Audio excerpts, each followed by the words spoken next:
All right. Good morning, everybody. Hope you are doing well and that you're keeping your spirits up during this crazy time.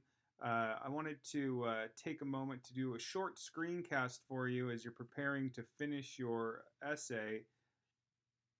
Let's see if I can get this. Why can't I get it? Oh, that's why. There we go. As you're preparing to finish your essay, I wanted to go over your conclusion paragraph. Um, a lot of people don't know what to do for a conclusion, so they end up giving me like a two-sentence conclusion. Conclusions are often very important, especially if you have a longer essay.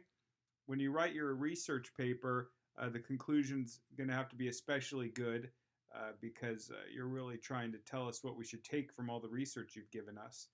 But for these shorter interpretive essays, they're still important, but some of you might not know what to do with it. So I'm going to give you a possible format for a conclusion. So that means if there's something you know that you do and it always works well and your teachers love it, go ahead and do it. It's fine. There's lots of different ways you can do a conclusion, but I'm going to give you a specific type of approach that you can utilize if you want to. There is one thing that everybody that I've run into as far as teachers agrees upon with one of these 5-paragraph essays for a conclusion is that you want to restate your thesis in a concluding and persuasive manner, that you want to begin that conclusion with a restatement of your thesis. So I have here an essay about setting in the Telltale Heart that I took the thesis and topic sentences from, and I'm going to show you how they restate them down in the conclusion. So first of all, let's look at the thesis, because this is the first thing that you're going to restate. Don't just copy and paste it. You have to rewrite it in a concluding way, but this is the first thing that you would include in your conclusion paragraph. So let's read it. A house that contains a darkened, shuttered room and a body hidden within the floorboards creates an anxious and eerie mood, reflects the unstable personality of the narrator, and symbolizes the narrator's own guilty conscience, all of which combine to convey the theme that one cannot hide from guilt. Okay, kind of complex, but it's all about setting, doing these different things and connecting to a theme. So let's see how they restate that in the conclusion. It's this first sentence here. By closely analyzing posed depictions of the house in which the story takes place, it is now clear how his ability to use the setting to create a mood, reflect the character, and serve as a symbol allows him to reveal the theme that one cannot hide from guilt. All right, this is okay. It loses some of the specificity of the original thesis, of what kind of mood, what character, what symbol, but here's what I like about it. Some of this language, by closely analyzing, it is now clear. This is making the thesis more of a concluding, persuasive thesis. We've now analyzed all these things up here, so now it should be clear how his use of the setting helped reveal this theme. So you're restating the thesis, but in a way that's saying, hey, we already talked about it, so I proved that this was true. So you want to start your conclusion with some way of showing us that you've now proven your thesis. Now, all teachers that I know of, at least at the high school level, are teaching you to do this, which is good. Sometimes what we don't know what you're coming into with is what you're supposed to do after this. Let me give you a possible strategy. I think that if you restated your main argument in your thesis, it's okay if you want to go through your subclaims, your topic sentences that supported the thesis, and restate those. It's a way of saying, I told you my thesis was correct.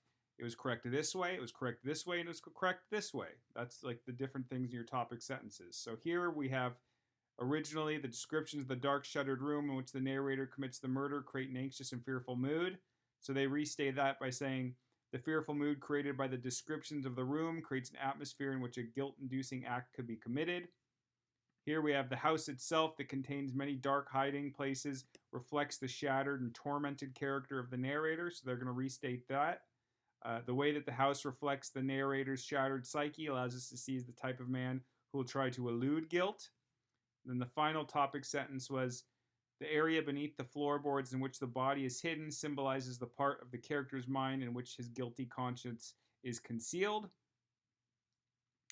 And we have that restated here. Finally, the resting place of his victim symbolizes his guilty conscience from which he cannot escape. So one thing that we're doing is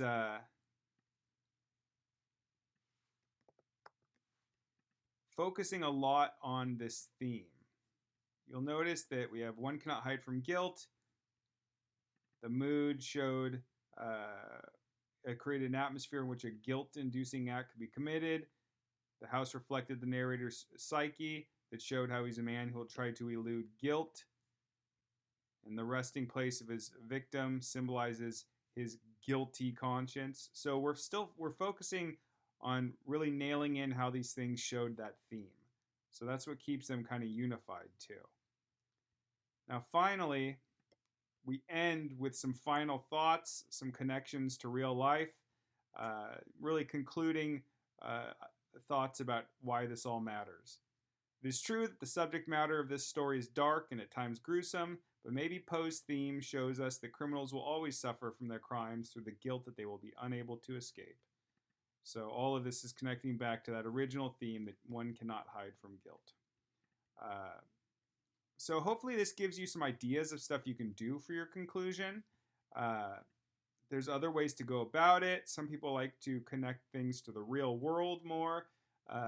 That's fine. Just be careful. I've had people go, and this is why the president should feel guilty about joining or starting a war in Iraq. And I'd be like, what? Why are we talking about the war in Iraq?